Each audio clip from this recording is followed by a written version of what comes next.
بسم اللہ الرحمن الرحیم نحمده ونصلی علی رسولہ الکریم۔ سورہ نساء کا سلسلہ جاری ہے۔ اس صورت میں اللہ رب العزت نے ہجرت کی اہمیت، عظمت اور فضیلت کو بیان فرمایا۔ ہجرت کہا جاتا ہے کہ اسلام کو بچانے کے واسطے اور ایمان کو بچانے کے واسطے ایک جگہ سے دوسری جگہ پر چلے جانا، جیسے کہ اللہ کے رسول صلی اللہ علیہ وسلم صحابہ کرام کے ساتھ جب مکۃ المکرمہ میں اسلام پر عمل کرنا دشوار ہو گیا تو وہاں سے ہجرت کر کے مدینہ المنورہ تشریف لے گئے۔ اس ہجرت کے بڑے فضائل اللہ رب العزت نے بیان فرمائے ہیں، اور جو لوگ ہجرت نہ کریں، ہجرت کا حکم آ جانے کے بعد یا ایسے مقام پر موجود ہیں جہاں پر اسلام پر عمل کرنا دشوار ہو رہا ہے اور وہیں پر وہ رہ رہے ہیں، ہجرت نہیں کر رہے ہیں، تو ان کے لیے اللہ رب العزت نے یہاں پر وعیدیں بیان فرمائی ہیں۔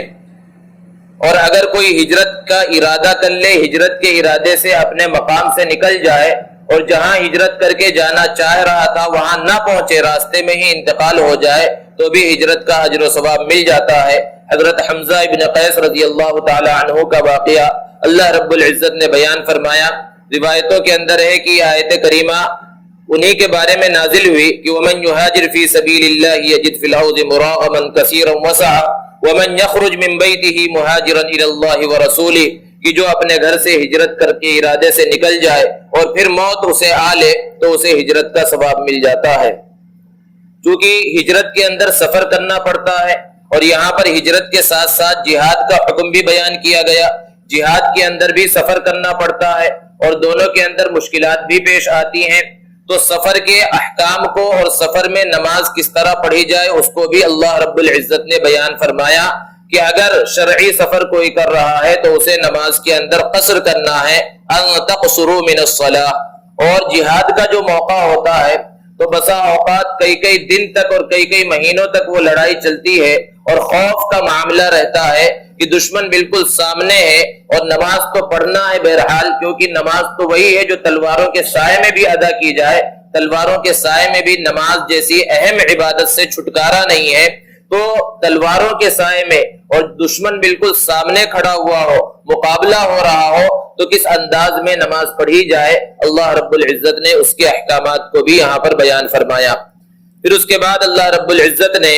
ایک مومن کی جان کی اہمیت کو بیان کیا کہ ایک مسلمان کی جان کی کتنی قیمت ہے، کہ اگر کوئی شخص کسی مسلمان کو جان بوجھ کر قتل کر دے بغیر کسی وجہ کے، تو اللہ رب العزت نے بڑی سخت وعید بیان فرمائی کہ فجزاؤہ جہنم، کہ اس کا ٹھکانہ جہنم ہے، خالدا فیہا، جس میں وہ ہمیشہ ہمیش رہے گا، اور اس پر اللہ کا غصہ ہے اور اللہ کی لعنت ہے، اور اللہ نے اس کے لیے دردناک عذاب کو تیار کر رکھا ہے۔ پھر اس کے بعد اللہ رب العزت نے شرک کے بارے میں بیان فرمایا کہ اللہ رب العزت شرک کے گناہ کو کبھی بھی معاف نہیں فرمائیں گے، اور اس کے علاوہ جن گناہوں کو چاہیں گے اللہ رب العزت معاف فرما دیں گے۔ اور پھر 5ویں پارے کے آخر میں اللہ تبارک و تعالی نے منافقین کا تذکرہ فرمایا کہ یہ منافقین کے بارے میں اللہ نے فرمایا ان المنافقین یخادعون اللہ وهو خادعهم، کہ منافقین اللہ کو دھوکہ دیتے ہیں، یعنی بظاہر انہوں نے ایمان کو قبول کر لیا ہے اور دل میں کفر کو چھپا رکھا ہے، تو وہ یہ سمجھ رہے ہیں کہ وہ اللہ کو دھوکہ دے رہے ہیں، لیکن وہ اللہ کو دھوکہ نہیں دے رہے، وہ خادعهم، وہ خود اپنے آپ کو دھوکہ دے رہے ہیں، چونکہ انہوں نے ایمان کا لبادہ اوڑھ لیا تھا اور ظاہری طور پر مسلمان تھے، تو مسلمانوں کے جو اجتماعی اعمال تھے اس میں انہیں شریک ہونا پڑتا تھا، اور ان میں سب سے اہم جو عبادت ہے نماز ہے، تو نماز میں بھی انہیں آنا پڑتا تھا، اور نماز انہیں سب سے بھاری معلوم ہوتی تھی۔ اسی کو اللہ نے بیان فرمایا وَإِذَا قَامُوا إِلَى الصَّلَاةِ قَامُوا كُسَالَىٰ، کہ جب وہ نماز میں کھڑے ہوتے تھے تو بہت سست دلی کے ساتھ نماز کے اندر کھڑے ہوتے تھے۔ مقصد کیا ہوتا تھا؟ نماز پڑھنا نہیں ہوتا تھا، یراؤن الناس، تاکہ لوگوں کو دکھلا دے کہ ہم بھی مسلمان ہیں، ولا یذکرون اللہ الا قلیلا، وہ نماز میں جو ذکر و اذکار کرنا ہے، جو اللہ کا نام لینا، وہ سب بھی نہیں پڑھتے تھے۔ ہاں کبھی کچھ پڑھتے تھے تو لوگوں کو دکھلانے کے واسطے ذکر کے 1-2 کلمات اپنی زبان سے وہ نکال دیا کرتے تھے۔ پھر اس کے بعد اللہ رب العزت نے ان کا ٹھکانہ بیان فرمایا کہ ان المنافقین فی الدرک الاسفل من النار، کہ بے شک منافقین جہنم کے سب سے نچلے گڑھے کے اندر ہوں گے، ولن تجد لهم نصیرا، اور وہ کسی مددگار کو نہیں پائیں گے۔ پھر اس کے بعد چھٹے پارے کے آغاز میں اللہ رب العزت نے اپنے عالم الغیب ہونے کو بیان فرمایا کہ اللہ رب العزت ہر چیز کو جاننے والا ہے، یہاں تک کہ انسان اپنے دل کے اندر جس چیز کو چھپاتا ہے اللہ رب العزت اس کو بھی جاننے والا ہے۔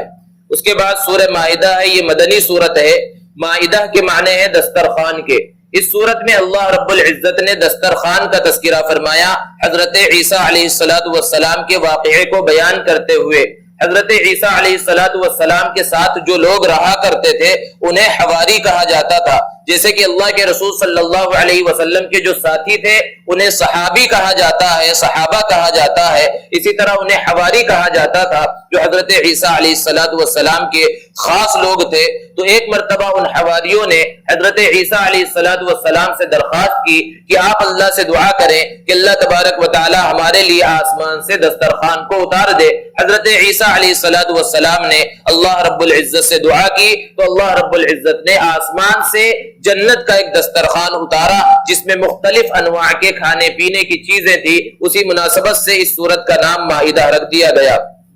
اس سورت کی ایک عظمت اور فضیلت تو یہ ہے کہ اسی سورت کے اندر وہ عظیم آیت کریمہ ہے جس میں ایمان کی تکمیل کی خوشخبری سنائی گئی ہے، اور وہ آیت کریمہ ہے اليوم اکملت لکم دینکم واتممت علیکم نعمتی ورضیت لکم الاسلام دینا، کہ آج میں نے تمہارے لیے دین اسلام کو مکمل کر دیا ہے اور میں نے اپنی نعمت کو تمہارے اوپر مکمل کر دیا ہے اور میں تمہارے لیے دین اسلام سے راضی ہو گیا۔ یہ اتنی عظیم آیت کریمہ ہے کہ ایک یہودی عالم نے حضرت عمر رضی اللہ تعالی عنہ سے ایک مرتبہ کہا کہ تمہارے قرآن میں ایک آیت ہے، اگر وہ ہمارے نبی پر نازل ہوئی ہوتی تو اس نازل ہونے کے دن کو ہم عید کے دن کے طور پر مناتے۔ حضرت عمر نے پوچھا وہ کون سی آیت ہے؟ تو اس یہودی نے کہا اليوم اکملت لکم دینکم۔ تو حضرت عمر رضی اللہ تعالی عنہ نے ارشاد فرمایا کہ مجھے اچھی طرح سے معلوم ہے کہ آیت کریمہ کب اور کہاں نازل ہوئی، ہم کو الگ سے کوئی عید منانے کی ضرورت نہیں ہے۔ جس دن اور جس موقع پر یہ نازل ہوئی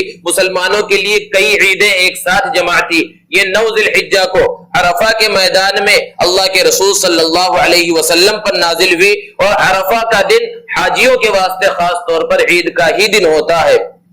سورہ مائدہ میں اللہ رب العزت نے حلال اور حرام کے بہت سارے احکامات کو بیان فرمایا۔ سب سے پہلی آیت میں اللہ رب العزت نے ارشاد فرمایا یا ایھا الذین آمنوا اوفوا بالعقود، کہ اے ایمان والو جو عہد تم کر لو اس کو پورا کرو۔ پھر اس کے بعد جانوروں میں سے کون سے جانور حرام ہیں، کن کن چیزوں کا کھانا حرام ہے اور کن چیزوں کا کھانا حلال ہے، اس کو اللہ رب العزت نے بیان فرمایا کہ حرمت علیکم المیتۃ والدم، مردار سے مراد وہ جانور ہے جو اصلاً تو حلال ہو لیکن شرعی طریقے پر اسے ذبح نہ کیا گیا ہو تو وہ جانور حرام کہلاتا ہے، خود بخود مر گیا ہو یا کسی بھی انداز میں اسے مار دیا گیا ہو۔ اور آگے بیان فرمایا والدم، کہ خون یہ تمہارے لیے حرام ہے، ولحم الخنزیر، خنزیر کا گوشت تمہارے لیے حرام ہے، وما اہل لغیر اللہ بہ، اور وہ جانور جس کو اللہ کے علاوہ کسی کے نام پر ذبح کیا گیا ہو، چاہے اس کو بسم اللہ کہہ کر ہی ذبح کیا گیا ہو لیکن کسی اور کے لیے وہ ذبح کیا گیا ہو تو وہ جانور بھی تمہارے واسطے حرام ہے۔ اس کے بعد اللہ رب العزت نے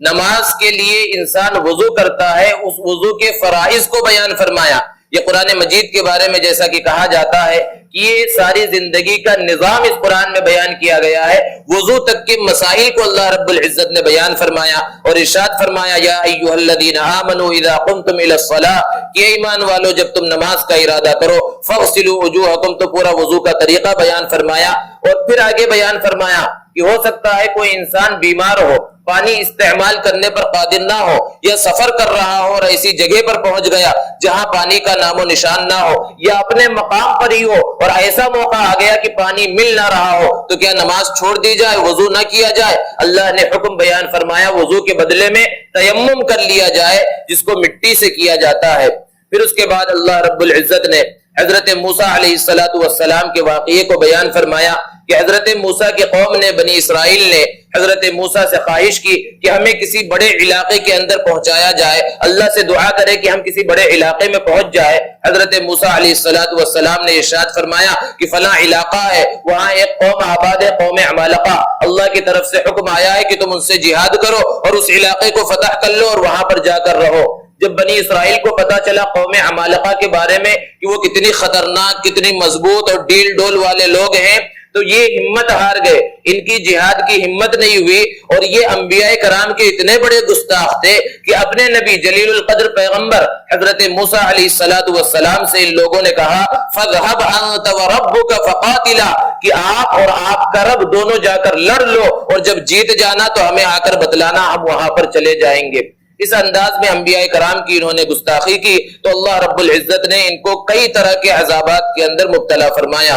اس کے بعد اللہ تبارک و تعالی نے حضرت آدم علیہ السلام کے دو بیٹوں کا قابیل اور حابیل کا تذکرہ فرمایا۔ قابیل بڑا تھا اور حابیل چھوٹا تھا۔ قابیل نیک نہیں تھا، اس کے دل کے اندر حسد بھرا ہوا تھا، اور حابیل نیک تھا۔ ان دونوں کے اندر اختلاف ہوا اور وہ اختلاف قتل تک پہنچا، اور یہ دنیا کے اندر پہلا قتل تھا، پہلی موت تھی۔ بڑے بھائی نے چھوٹے بھائی کا قتل کیا حسد میں آ کر۔ تفصیل کا موقع نہیں ہے، لمبا واقعہ ہے۔ بہرحال جب قابیل نے حابیل کو قتل کر دیا تو چونکہ پہلا قتل ہوا تھا، پہلی موت تھی اس دنیا کے اندر، تو لاش کے ساتھ کیا معاملہ کیا جائے اب اس کو سمجھ میں نہیں آ رہا تھا، اور اپنے چھوٹے بھائی کو حابیل کو اپنے کندھے پر اٹھا کر ادھر ادھر گھوم رہا ہے اور سوچ رہا ہے کہ اس لاش کے ساتھ میں کیا کروں۔ اللہ رب العزت نے ایک کوے کو بھیجا جو ایک مردہ کوے کو لیے ہوئے تھا، اس نے زمین کو اپنے چونچ کے ذریعے اور اپنے پنجوں کے ذریعے کھودا اور مردہ کوے کو اس کے اندر ڈال دیا۔ اللہ رب العزت نے کوے کے ذریعے بتلایا۔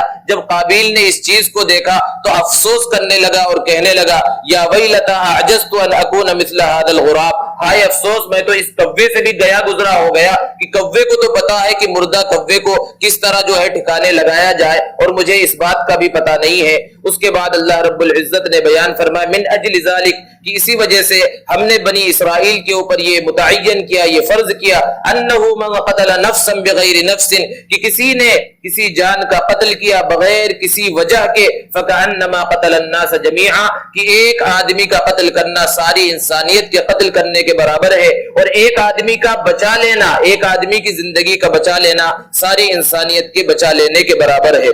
پھر اس کے بعد اللہ رب العزت نے چور کی سزا کو بیان فرمایا کہ والسارق والسارقۃ فاقطعوا ایدیہما، اگر یہ پکڑے جائیں تو پھر ان کے ہاتھ کو کاٹ دیا جائے۔ بظاہر محسوس ہوتا ہے کہ یہ بہت بڑی سزا ہے، لیکن حقیقت میں یہ بڑی سزا نہیں ہے۔ جس معاشرے کے اندر یہ سزا جاری کی گئی ہے وہاں چوریوں کا رواج ختم ہو گیا ہے کہ اگر ہزاروں لاکھوں اور کروڑوں لوگوں میں سے چند لوگوں کے ہاتھ کاٹ دیا گیا اور جس کی وجہ سے چوری کا سلسلہ بند ہو گیا تو یہ بہت اچھی چیز ہے۔ اس کے بعد اللہ رب العزت نے دوسرے حدود کو، دوسری سزاؤں کو بیان فرمایا کہ جان کے بدلے جان ہے، اور آنکھ کے بدلے آنکھ، اور ناک کے بدلے ناک، کان کے بدلے کان، اور دانت کے بدلے دانت۔ یہ سب ان ممالک کے اندر ہے جہاں اسلامی حکومت نافذ ہو۔ جہاں اسلامی حکومت نافذ نہیں ہے وہاں دوسری سزائیں نافذ ہیں، سزائیں نافذ ہیں لیکن جرائم کم ہونے کا نام نہیں لے رہے ہیں۔ لیکن جن ممالک کے اندر اسلامی حدود، اسلامی قصاص اور سزائیں نافذ ہیں وہاں جرائم کی شرح بہت زیادہ کم ہے۔ اس کے بعد آخر میں اللہ رب العزت نے چھٹے پارے کے آخر میں اس بات کو بیان فرمایا کہ یہودیوں اور نصرانیوں کو اپنا دلی دوست مت بناؤ، ان کو جگری دوست مت بناؤ۔ کیوں؟ بعضهم اولیاء بعض، وہ آپس میں تو ایک دوسرے کے دوست ہوتے ہیں لیکن وہ مسلمانوں کے سچے دوست کبھی بھی نہیں ہو سکتے۔ پھر اس کے بعد اللہ رب العزت نے عیسائیوں کا تذکرہ فرماتے ہوئے ارشاد فرمایا کہ یہودیوں اور عیسائیوں میں سے دونوں کے دونوں یہ مسلمانوں کے دشمن ہیں، لیکن عیسائیوں کی دشمنی یہودیوں کے مقابلے میں تھوڑی کم ہے۔ اور اسی کو بیان کرتے ہوئے اللہ نے ارشاد فرمایا کہ عیسائیوں میں سے ایک جماعت ایسی بھی ہے کہ جب وہ اللہ کا کلام سنتی ہے، نبی کریم صلی اللہ علیہ وسلم کی بات سنتی ہے تو پھر ان کی آنکھوں سے آنسو جاری ہو جاتے ہیں اور وہ حق بات کو قبول کر لیتے ہیں۔ چھٹے پارے کے بالکل آخر میں اللہ رب العزت نے بنی اسرائیل کے بارے میں بیان فرمایا کہ لعن الذین کفروا من بنی اسرائیل علی لسان داؤد و عیسی ابن مریم، کہ بنی اسرائیل پر حضرت داؤد اور حضرت عیسیٰ علیہ السلام کی زبانی لعنت کی گئی، اور لعنت اس وجہ سے کی گئی کہ ان کے اندر جو علماء تھے، پڑھے لکھے لوگ تھے، جاننے والے لوگ تھے، جب انہوں نے گناہوں کو ہوتا ہوا دیکھا تو پہلے انہوں نے نہیں عن المنکر کے فریضے کو انجام دیا، گناہوں کو روکنے کی کوشش کی، لیکن جب نہ مانے لوگ تو پھر انہوں نے روکنا چھوڑ دیا اور انہی کے ساتھ وہ لوگ بھی رہنے لگے، تو اللہ رب العزت نے سب کے اوپر لعنت فرمائی۔ اور پھر سورہ مائدہ کے آخر میں اللہ تبارک و تعالیٰ نے حضرت عیسیٰ علیہ السلام کے واقعے کو بیان کرتے ہوئے ارشاد فرمایا کہ حضرت عیسیٰ علیہ السلام سے اللہ تعالیٰ پوچھیں گے کہ کیا تم نے اپنے قوم والوں سے یہ کہا تھا کہ تم مجھ کو یعنی عیسیٰ کو اور ان کی والدہ مریم کو معبود بنا لو؟ حضرت عیسیٰ علیہ السلام کہیں گے کہ پروردگار تو اچھی طرح جانتا ہے کہ میں نے یہ بات نہیں کہی، اگر میں نے اس بات کو کہا ہوتا تو بالکل اچھی طرح سے جانتا، ان لوگوں نے خود یہ سب باتیں گڑھ لی تھی، اگر تو انہیں پکڑ کرے تو رب ہے، اور اگر تو انہیں معاف کر دے تو بہت بڑا معاف کرنے والا ہے۔ اس کے بعد آخر میں اللہ رب العزت نے بیان فرمایا کہ قیامت کا دن ایسا دن ہوگا جس دن سچے لوگوں کی سچائی انہیں فائدہ پہنچائے گی، ان کے لیے ایسے باغات ہوں گے جس کے نیچے سے نہریں بہ رہی ہوں گی۔ پھر آخر میں فرمایا للہ ملک السماوات والارض وما فیہن، کہ اللہ ہی کے لیے آسمانوں اور زمینوں کی بادشاہت ہے اور وہ ہر چیز پر قادر ہے۔ وآخر دعوانا الحمدللہ۔